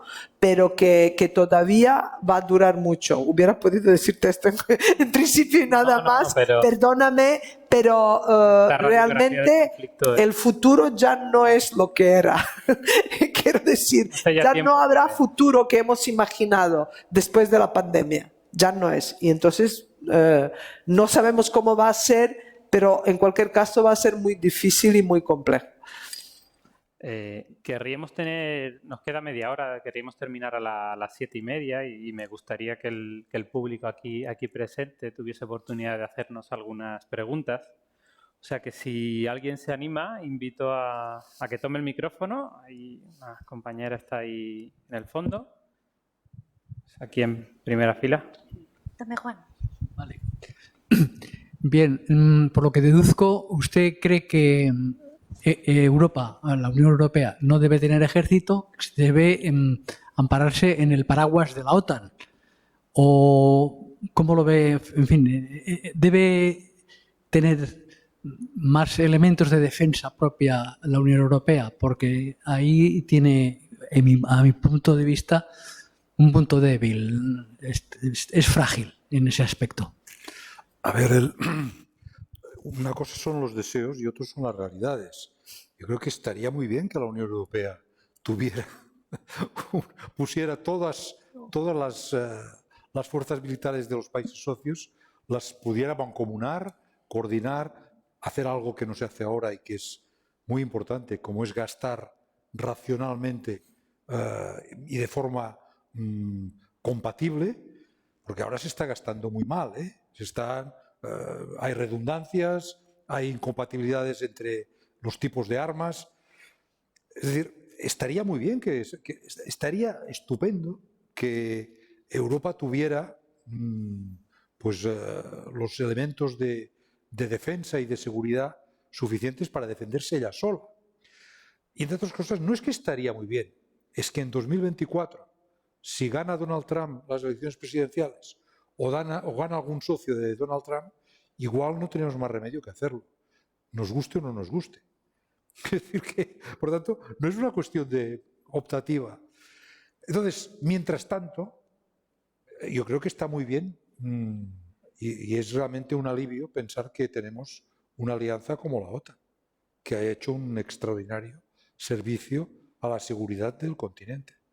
Y me parecen absolutamente, en fin, inocentes bromas las expresiones de antiatlantismo y las expresiones contra la responsabilización europea de la propia defensa que surgen sobre todo de una izquierda que, como decía Mira, yo creo que es menos peligrosa que la derecha populista, pero sí es mucho más verborreica y ocupa mucho más espacio público. Y bueno, y a veces pues hasta ocuparlo todo, ¿no? Yo creo que sería muy bueno que los europeos tomáramos conciencia de que la seguridad de las sociedades no es un problema que hay que subarrendar a países terceros o que hay que esperar que milagrosamente alguien se ocupe de ella, sino que es algo que debe preocuparnos a nosotros. Y hay que decir en ese sentido que está empezando a cundir un buen ejemplo, que es el de los países nórdicos. Finlandia, Suecia, Polonia, por supuesto Ucrania, son países que son conscientes de que la seguridad es una cuestión de las propias sociedades y que deben hacerlo y hacerlo bien. Que quiere decir gastar en defensa y gastar bien, no derrochar, no gastar en militarismo, sino gastar de verdad en seguridad. Yo creo que a veces se confunde la seguridad con el militarismo, ¿no? Allí tenemos, aquí también. En el caso de que Putin se fuera o lo echaran, los que están por detrás son más tenaces en la guerra, y la guerra entre Armenia y Azerbaiyán, ¿quién creen que la va a ganar? ¿Los turcos o los rusos? Bueno, la primera pregunta, la verdad que ahora mismo, de hecho, la ala más dura, la ala, si cabe, más nacionalista que Putin, es la que ha presionado al presidente Putin a hacer esta movilización general parcial. Entre los que han presionado también es el Partido Comunista. Por lo tanto, en este momento, yo creo que todas la gente que no está en la cárcel o exiliada de Rusia, los que están en Rusia, una alternativa al poder de Vladimir Putin, me temo que sería incluso peor. Es difícil de imaginar que Vladimir Putin, porque Putin al fin y al cabo es un hombre calculador, racional, un ex jefe de KGB, aunque hay varios Putins, pero es un hombre que todavía se puede decir que tiene una estrategia clara, que no, aunque habla mucho de las armas nucleares, no creo que sea su intención realmente de usarlas, por lo menos no al estilo, desde luego, de Hiroshima y Nagasaki, por dos razones. Cualquier uso de armas nucleares en Ucrania dañaría a misma Rusia, porque están en la frontera. Y segundo, Putin es suficientemente inteligente de no atacar, obviamente, con armas nucleares un país de la OTAN, porque una guerra con la OTAN la podría perder, claramente, ¿no? Allí, y no es... Ya le va muy mal en este frente como para abrir un nuevo frente en la guerra, ¿no? Y segunda pregunta es de que hemos visto realmente desde el comienzo de este año en el espacio postsoviético diferentes movimientos que han cuestionado, como fue en Kazajistán, luego el conflicto en Uzbekistán y Kirguistán, y el más visible y el más quizás preocupante es entre Armenia y Azerbaiyán. Todos estos conflictos demuestran que los imperios agonizan. Quiero decir, cuando se desintegró la Unión Soviética, todo el mundo lo elogiaba, que se desintegró de una manera bastante pacífica en comparación con la antigua Yugoslavia. El conflicto entre Armenia y Azerbaiyán empezó mucho antes, a finales de los años 80, y en este momento el último intercambio de fuego claramente creo que tiene que ver con esta percepción de la debilidad de Rusia en Ucrania. ¿Quién la va a ganar? Yo creo que no es un conflicto, se llama congelado, supuestamente de congelado tiene poco, pero los conflictos congelados son los que no han conseguido una solución política de la causa de la guerra y sin embargo que tienen un alto el fuego relativo, ¿no? La Unión Europea no ha criticado a Azerbaiyán, que por lo visto fue esta vez quien empezó, quien rompió el alto el fuego, porque la Unión Europea está apostando, invirtiendo muchísimo dinero en Azerbaiyán para sustituir a Rusia como proveedor de energía. Por lo tanto, allí vemos lo que hemos visto y también en caso de otros países como Venezuela o Irán. Estamos sustituyendo a un sátrapa por otros. que la Unión Europea, en esta desesperada búsqueda de sustituir los hidrocarburos rusos, pues apoya. Kazajistán es otro país donde ahora mismo hay grandes inversiones. Rusia, porque el conflicto este último es, según Azerbaiyán, porque Armenia no ha cumplido un acuerdo que se firmó el último al comienzo de 2020, donde Armenia se comprometía que va a permitir a Azerbaiyán a construir una carretera que le conectaría con Irán y un corredor por territorio, lo que Armenia considera su territorio.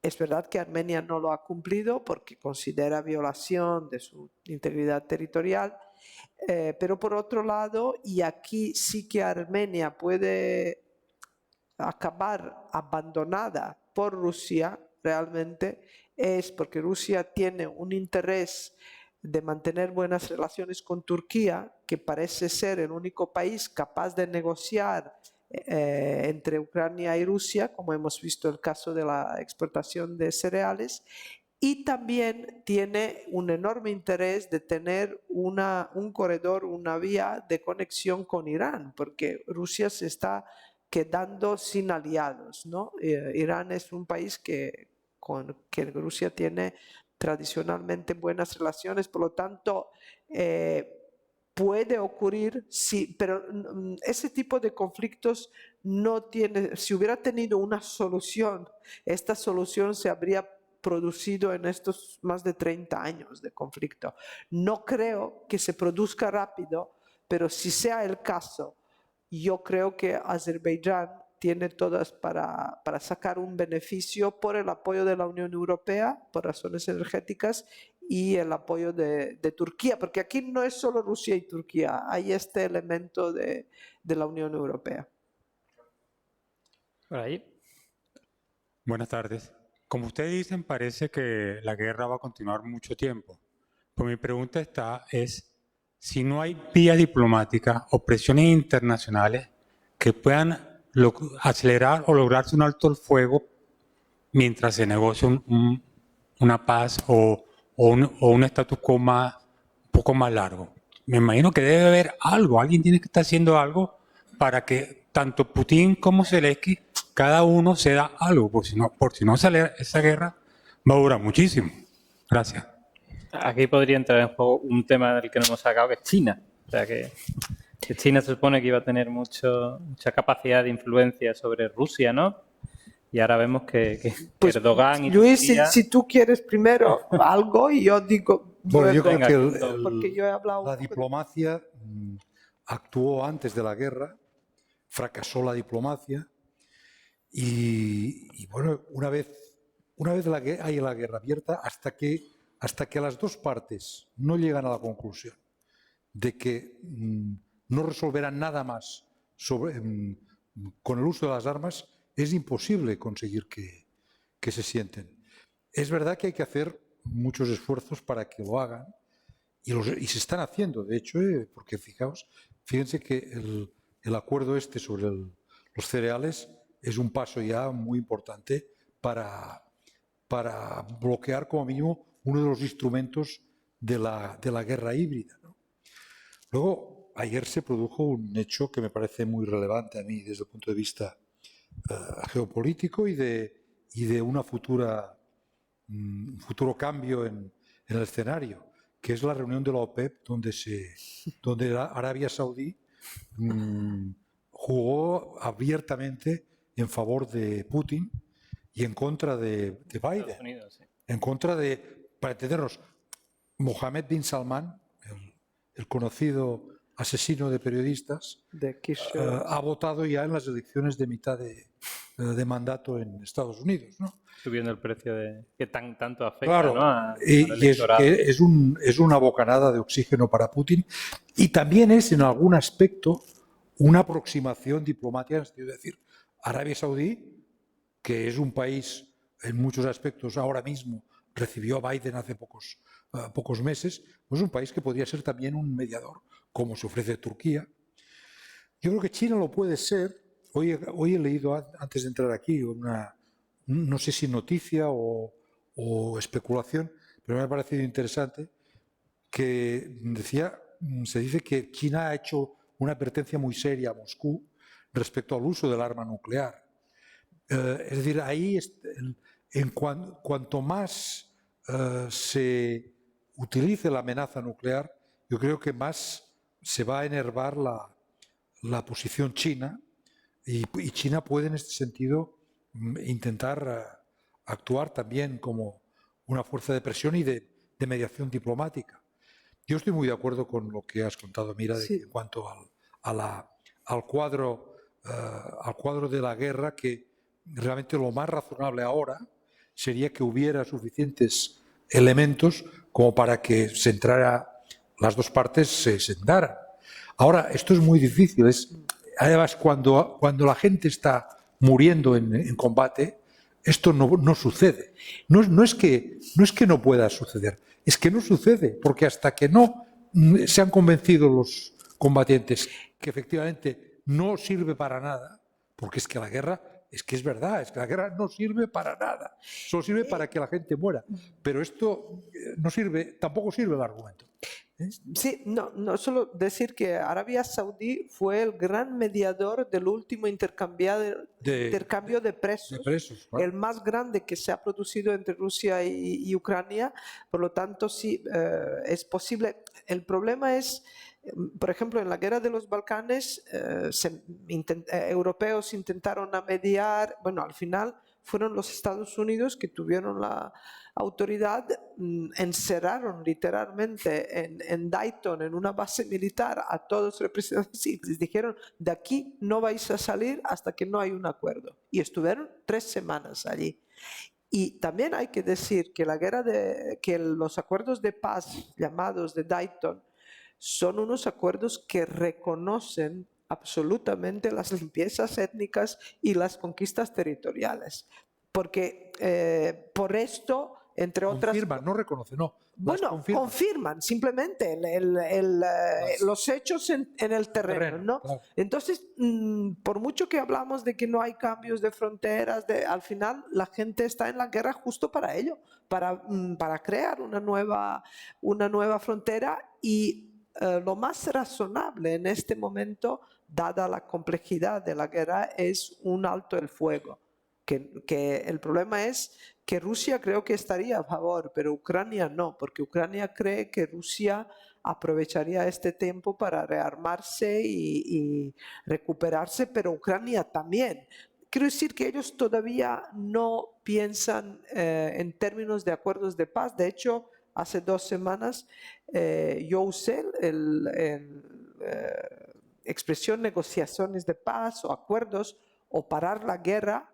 Y una señora ucraniana me dijo: ¿pero por qué usted habla así? ¿Por qué no habla de la victoria de Ucrania en la guerra, ¿no? Y no dije nada, pero no hablo porque la veo muy lejana y porque la veo muy costosa, y al final, después de cada guerra, hay una organización de paz y la gente se sienta y habla, ¿no? Es lo que hay. Bueno, para ser un poco más optimista en este último trocito, y quizá hablando de la Europa de la posguerra y tal, quizá la guerra esta nos sirva para hacer la Unión Europea un plan estratégico a medio plazo energético, que me parece que no existe y que lo deberíamos de tener ya desde hace años. El que está ligado con la parte, todo el cambio de climático y sostenibilidad, pero desde luego, aunque no estuviera ligado con eso, depender todo de fuera y no tener en cuenta todo lo que se va a decir, me parece descabellado, porque la energía es nuestro punto flaco, el punto flaco de todas las sociedades, y todo esto, me parece fundamental. Bueno, no sé, eso por una parte, y creo que sí que nos tiene, bueno, es que si no nos sirve para pensar por lo menos en eso, y marcar unas líneas y saber de dónde lo vamos a sacar, y digo a medio plazo, no inmediatamente para este invierno. Y luego después hay otro tema que a mí me parece fundamental, no está ahí puesto en la norma, pero sí que ha estado marcando los valores de muchos de los ciudadanos europeos, para bien o para mal, populistas y tal, que es el tema de la migración, de las migraciones. Este es un tema entre el norte, el sur, tenemos el Sahel, tenemos esto y los que hacen frontera. Y eso sí que cambia y condiciona luego las votaciones, porque sí que es un factor importante. Es lo que muchas veces clama, la falta de seguridad, que ya no son como nosotros, en fin, lo que se quiera. Y entonces, quiero decir que hay muchos argumentos de unos, de otros, poniéndose los límites. Es verdad que no se va a poder llegar a la mejor de las situaciones. En Europa nunca se llega a lo ideal, ni por un lado ni por otro. Pero hay, para meternos en tranquilidad y seguir siendo una Unión Europea, deberíamos tener también un plan de actuación, no vale que cada uno respecto a este tema, porque por lo menos quitaría tensión. No tendría que ser perfecto, pero al menos partir de algo. Bueno, esto es algo de lo que yo quería decir. Muchas gracias. Sí, a ver. Unión energética, ¿no? Sí, Reorganización señora, tiene energética. toda la razón. Sí, además ha tocado los dos temas sensibles, difíciles y urgentes que tiene Europa, que es la Europa de la energía y la Europa del asilo y de las migraciones. Y además son dos políticas que cuando faltan se convierten en instrumentos de nuevo de guerras híbridas. Porque acordémonos que la advertencia de la guerra de Ucrania es la declaración de guerra híbrida que hace Bielorrusia con Polonia, mandando refugiados o asiliados kurdos. Sí, sí. Es decir que, por tanto, las dos grandes fragilidades de Europa son la energía y las migraciones. Y estas dos grandes fragilidades, además, paradójicamente, son dos grandes retos y yo diría incluso dos grandes apuestas interesantes. Una Europa capaz de organizar un mercado único de la energía y con un mínimo de autosuficiencia, no tener que depender ni del gas argelino, ni del petróleo saudí, ni del petróleo de Azerbaiyán, sino ser capaces de suministrar nuestra propia energía solar y también petrolífera, que tenemos en Noruega y en Escocia tenemos unos productores de petróleo extraordinarios. Y luego, en la cuestión de las migraciones, lo que pasa es que este tema de las migraciones puede llegar a ser la gran vergüenza europea, porque lo que está pasando ahora mismo en los confines europeos es que es para avergonzar a cualquier mentalidad mínimamente sensible con los derechos de las personas. Claro, hemos destruido, se nos ha quedado en las manos la política de asilo. No tenemos una política europea de migraciones. Es un tema, además, que tiene no tan solo es una cuestión útil para quienes quieren hacernos las guerras híbridas, sino que es algo que puede destruir la democracia. Porque podemos encontrarnos en pocos años con que alcanzan los gobiernos partidos xenófobos y partidos que están haciendo sus programas a partir del odio al otro, del odio al extranjero. Entonces, realmente este es nuestro gran reto. El gran reto de la posguerra, una vez se gana la guerra, que es también, en esto yo creo que hay que ser prudente, es ganar la Europa de la energía y la Europa del asilo y las migraciones. Y estos son dos retos realmente colosales, para los que actualmente probablemente no tenemos ni siquiera los instrumentos, nacionales, pero tampoco tenemos los instrumentos europeos. No, mejor que aprovechemos, estoy de acuerdo con todo, que aprovechemos para alguna pregunta más. Suscribo todo lo que has dicho, pero has dado al corazón del asunto. El futuro de Europa depende de estas dos, de la guerra y de estas dos cuestiones. Lo demás arreglaremos. Hola, buenas tardes. Yo quería darles las gracias por sus intervenciones y por estar aquí en Zaragoza con todos nosotros. Al año que viene, España va a ser la presidenta, va a liderar la presidencia europea. ¿Qué impronta creen que puede dejar esta presidencia? Bueno, simplemente porque en el Cano ya hablamos mucho de ello. Política exterior también. Todos hablamos de ello. Todos estamos. Que las prioridades, aparte de la guerra de Ucrania, consecuencias de pandemia, inmigración, energía, etcétera, una de las prioridades va a ser la ampliación de la Unión Europea, que no es un tema habitual en una presidencia española, hay que decir, y la otra, por supuesto, es América Latina. Y esta idea de que España sea o sigue siendo, depende de desde dónde se mira, el actor, el puente entre Europa y América Latina, se va a potenciar mucho. Respecto a la ampliación, España está muy a favor de la ampliación de la Unión Europea por su propia experiencia, porque cree que ha mejorado mucho la vida y instituciones políticas, y esto es muy importante, pero también hay que decir que Francia está completamente en contra de la ampliación, por ejemplo, y de hecho hoy o mañana en Praga por primera vez se va a discutir la idea del presidente Macron sobre la comunidad política europea, que la verdad que no se sabe muy bien qué es todavía, pero bueno, que es una idea que según el vicepresidente de la Comisión Europea, Michel, él ha dicho que no va a sustituir la ampliación, sino que va a ser un modelo de integración de los países, incluso como Turquía o Reino Unido, que bueno, vamos a ver, pero España... Yo creo que esto de la presidencia de la Unión Europea, pero Luis sabrá más que yo, ¿no? A mí siempre desde fuera me parece muchos temas, muchas cosas que hacer, y luego se hace lo que se puede, porque hay que poner en consenso a 27 países y que no es tan fácil, ¿no? Pero sin duda alguna nos dará, como la cumbre de la OTAN, un marca España, ¿no? Apuntaremos allí y haremos lo mejor que podamos, seguro. Yo creo que es una gran oportunidad siempre una presidencia europea.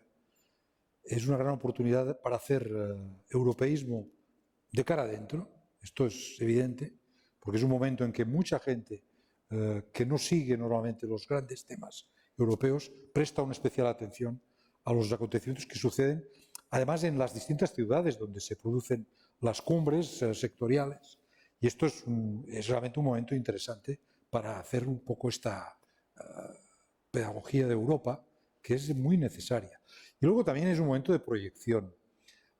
La verdad es que desde el punto de vista de grandes avances en políticos no se producen nunca.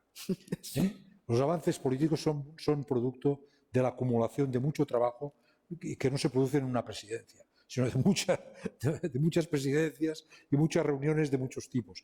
Pero es un momento también de proyección exterior del país.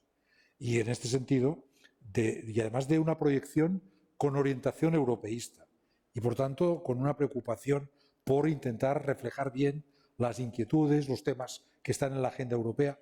Yo creo que está muy bien que España además aproveche para hacer esta presidencia, convertirla en una presidencia de cierta forma muy internacionalista, muy dirigida a América Latina y dirigida a la ampliación. Hay una cosa muy importante en relación a la guerra de Ucrania. El ministro de Exteriores de Ucrania, Kuleba, está de gira por África. Es muy importante esto, porque una de las cosas que hay que ganar a Rusia es la diplomacia en el sur global, que es donde Rusia más tantos se ha, como China, como contábamos antes con las vacunas.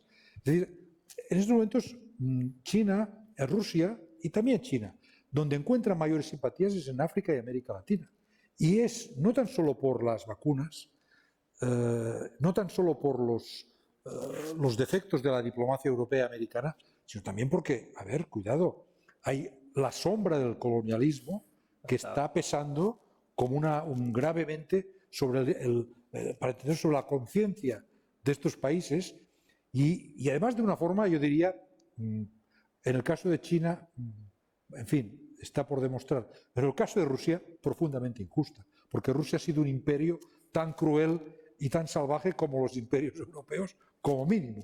Y por tanto, sí, se puede apuntar el tanto porque tuvo todo el periodo en que la Rusia soviética, la Unión Soviética, era el gran apóstol, el apóstol hipócrita del anticolonialismo y consiguió un cambio de imagen extraordinario en el antiguo tercer mundo. Pero la Rusia que hoy conocemos es la Rusia zarista, la Rusia absolutista, la Rusia de la cárcel de los pueblos, que está repitiéndose. Por lo tanto, es un gran sarcasmo que coseche simpatías pues, en gente que no debían tenérselas, como Lula, por ejemplo, ¿no?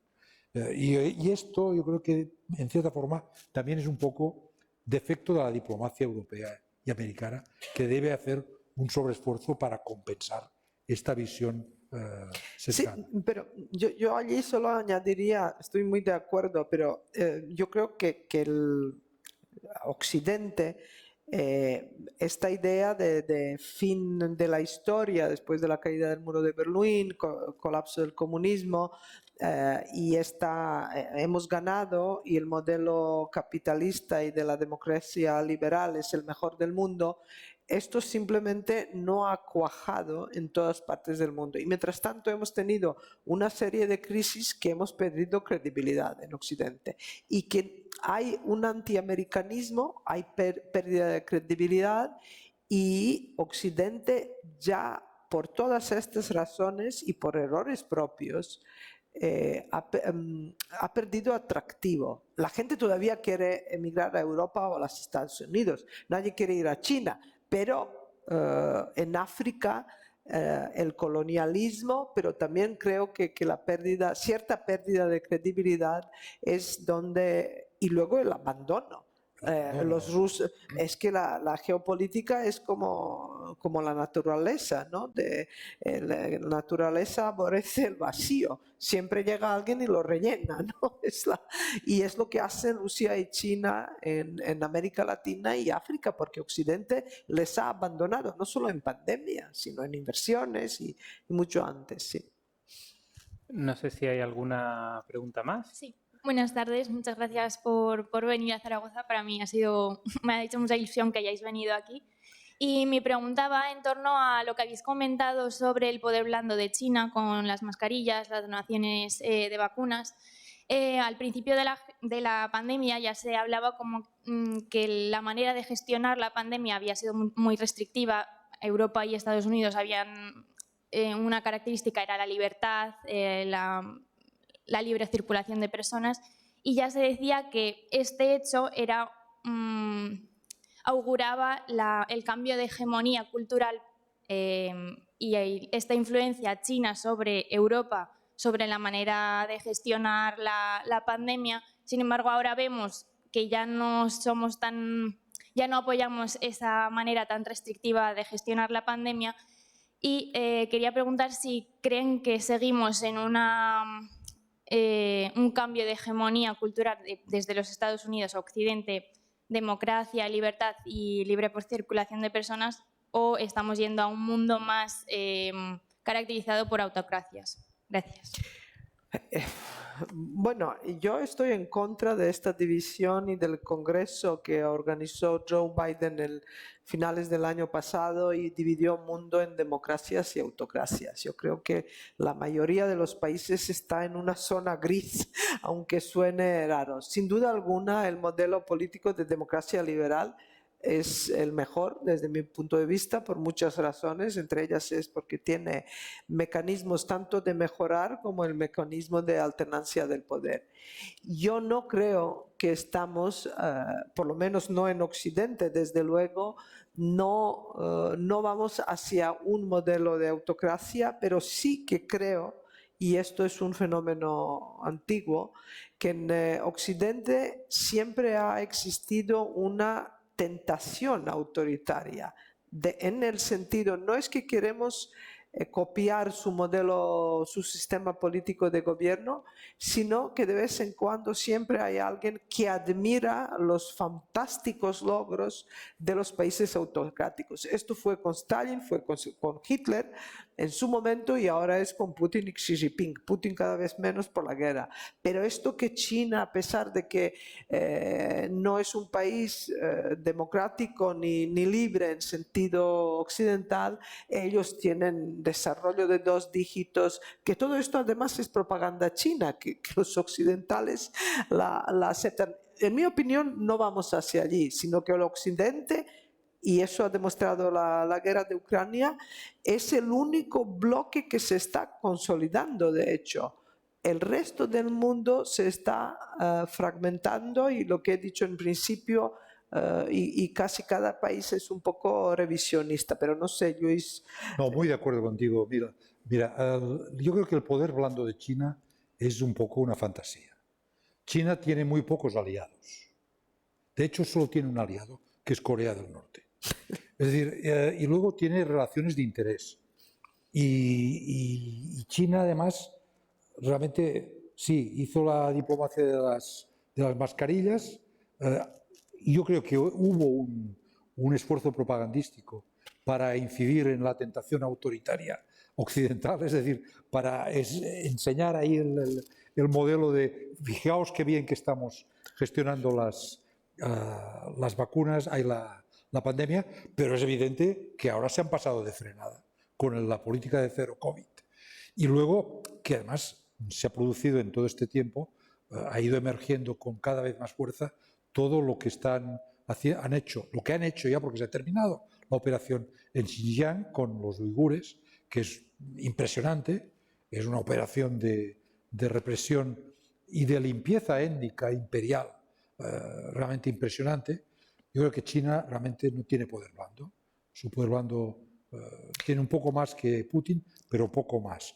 Y estoy muy de acuerdo contigo, mira, en una cosa, que es que en la diplomacia internacional que se debe hacer alrededor de las grandes alianzas contra Putin, la carta que hay que jugar no es la oposición entre democracias y autocracias, porque además hay que decir que sería una oposición entre democracias, en el fondo, todas ellas defectuosas, en distinto grado, y autocracias más o menos horribles, ¿no? Y en cambio hay una oposición muy clara entre regla de juego o la fuerza. Es decir, la razón de la fuerza o la fuerza de la razón, la ley o la guerra. Y en esto yo creo que gran parte del sur global, África, América Latina, India, incluso en algún momento China, le interesa más un mundo organizado con un mínimo de reglas consensuadas que un mundo basado precisamente en el más fuerte. Sobre todo si el más fuerte ha demostrado que lo es. Y en el fondo, ahora mismo, en la guerra, se está viendo que todavía el más fuerte es Estados Unidos. Por tanto, yo creo que en esto China se está tentando la ropa pensando en Taiwán y pensando en la experiencia que supone meterse en un lío como el que se ha metido Putin. Sí. Solo, como has mencionado, el poder blando, el poder hard power and soft power, el poder blando según la definición de Joseph Nye, que ha inventado estos conceptos, el poder blando y el poder es el poder de atracción. Claro. China y Rusia confunden el poder blando con el poder de la influencia, con la capacidad de influencia, no con la capacidad de atracción. Por eso digo, todo el mundo quiere emigrar a Europa o los Estados Unidos, pero no a China. No hay poder de atracción, hay poder de influencia a través de la propaganda, de campañas de desinformación, etc. Por lo tanto, un fake siempre es fake y por lo tanto no va a perdurar. Espero. Muy bien, yo creo que si no hay más preguntas podemos ir cerrando la sesión. Muchísimas gracias a... Muy bien, venga, ya, telegráfica.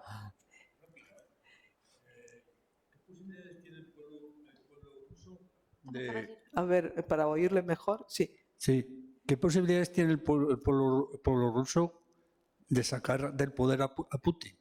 Porque lo mantiene el ejército y el partido, más o menos. Hay un sector de pueblo que sí, pero hay otro sector que no. No sé cómo lo verán. Rápido, la guerra de Ucrania está enfrentando a Putin en dos frentes internos. Uno son los oligarcas, el círculo pequeño alrededor de Putin, que se ha enriquecido muchísimo y que le ha apoyado ahora incondicionalmente. Sin embargo, desde que se está hablando casi cada día de armamento nuclear, esta gente empieza a decir, oye, esto no nos conviene, porque esto ya suena a la locura. Y el segundo frente que tiene interno son la gente que ha tenido una especie de un tácito acuerdo con el Kremlin en el sentido, ustedes no se meten en la política y yo no me meto en su vida privada, vivan normal, no como durante la Unión Soviética. Y esto hasta ahora ha funcionado. Sin embargo, esta movilización general parcial, la gente hasta ahora no ha criticado la guerra, pero ahora empieza a sentirla en su propia carne. Y por lo tanto, allí sí que se puede esperar que puede que haya una fisura. Sin embargo, esto no puede ocurrir rápido, desgraciadamente. Y segundo apunte es, y por eso Putin ve esta guerra como una guerra de supervivencia, si la pierde, entonces sí, yo creo que habrá un cambio de régimen. Pero si Putin gana la guerra, puede mantenerse en el poder mucho tiempo. A los rusos no les gustan los perdedores y cada vez, en 1905 se perdió guerra contra Japón y la monarquía absolutista cambió a la monarquía parlamentaria. En 1914 se estaba perdiendo en la Primera Guerra Mundial, ocurrió la Revolución Rusa. 1978-88, la guerra de Afganistán, la Unión Soviética la perdió y luego hubo desintegración y colapso del comunismo. Por lo tanto, Rusia es un país poco previsible. Parece que todo está imposible de cambiar y de repente hay una revolución. Por lo tanto, yo no descarto nada, pero me temo que no va a ser rápido, que todavía tendremos para un rato a Putin. Luis, una última apreciación sobre la pregunta del millón. ¿Qué más quisiéramos? No, yo creo que a ver, puede suceder además que las fisuras se produzcan fuera de Rusia. Porque ya se ha producido un debilitamiento que hemos citado antes en las relaciones con las repúblicas centroasiáticas. Hay fuera o en los límites de Rusia. El descontento es extraordinario en estos momentos, incluso en regiones rusas, donde hay minorías étnicas, porque es donde se está produciendo un reclutamiento más salvaje e incluso se exhiben las tertulias de la televisión oficial, ¿no? Que lo que hay que hacer, esta señora Simonian, ¿no? Ha dicho que lo que hay que hacer es reclutar a chechenos y a rusos y a todos los... Y yo creo que por ahí, más que por el núcleo de los rusos de las ciudades grandes. De las ciudades grandes pueden venir las grietas en el poder antes de que se produzca lo que es el hundimiento por una derrota. Y es donde yo creo que se están produciendo ya fisuras realmente importantes. Putin contaba en algún aspecto, por eso fue a la cumbre de la organización de Shanghái que tuvo lugar en Samarcanda, ¿no? Confiaba en cierta forma en las repúblicas centroasiáticas. Él había ayudado al actual presidente de Kazajstán, sí. Le había ayudado a mantenerse en el poder. Y el presidente está acogiendo ahora, ha acogido a 92.000 ciudadanos rusos, hombres que han huido del reclutamiento. Y los ha acogido y además está diciendo que vaya quien quiera que se refugie en Kazajstán. La pérdida de poder de Rusia en Asia Central es extraordinaria, brutal. Armenia está perdiendo la partida porque Moscú no ha atendido la demanda de ayuda de los armenios. Es decir, que por ahí yo creo que puede... Este es un imperio que está empezando a desintegrarse. Esta es la realidad. ¿Cuál es la velocidad? Pues no lo sabemos, porque es verdad. Hombre, yo creo que dos frases, es que es muy interesante, ¿no? Lo que dijo el historiador británico Geoffrey Hoskins, a la diferencia de España o Reino Unido, que han tenido un imperio, Rusia ha sido un imperio y de allí este problema, ¿no? Y a diferencia de los países europeos que han renunciado en algún momento su imperialismo, porque todos los han tenido, pero lo han renunciado, han dicho, bueno, eso no vamos a hacer más. Rusia todavía no lo ha hecho. Entonces, yo creo que este cambio tiene que ocurrir en Rusia misma, no se puede... Deja que diga una cosa más. Sí. Yo también. El cambio es tan difícil porque Rusia no es una nación, Claro, es sino que es un imperio. Y es decir, y el nacionalismo ruso no es nacionalismo, es imperialismo. Entonces, claro, que los grandes intelectuales, algunos de los grandes intelectuales, porque también hay antiintelectuales rusos, para entendernos antirrusos, en el sentido de antiimperiales, pero que, por ejemplo, Solzhenitsyn o Brodsky, Joseph Brodsky, fueran imperialistas, esto es algo que no es normal en un imperio que ha desaparecido. Y es porque es un imperio que no es un imperio territorial contiguo en el que no hay forma de establecer dónde está la frontera, dónde empieza y dónde termina. Rusia siempre está inacabada, Claro. esto ha dicho Pushkin. Exacto. Con estas notas, ¿no? Sobre historia rusa súper interesantes que creo que darían lugar para otra charla. Querría despediros, ¿no? y despedirnos. Os invito a que el próximo martes 18 de octubre sigáis en remoto la última sesión de esta serie del ciclo de la periferia al centro. Será en Valencia, pero estará también en el canal de YouTube de Política Exterior. Y hablaremos de la Europa de 2050. Que ahí lo dejo. Sí, sí. No sé qué podremos decir porque las predicciones hoy día son complicadísimas. Pero bueno, en fin, muchas gracias por venir y a los que nos habéis seguido en remoto, muchas gracias por estar ahí. Muchas gracias. Un placer.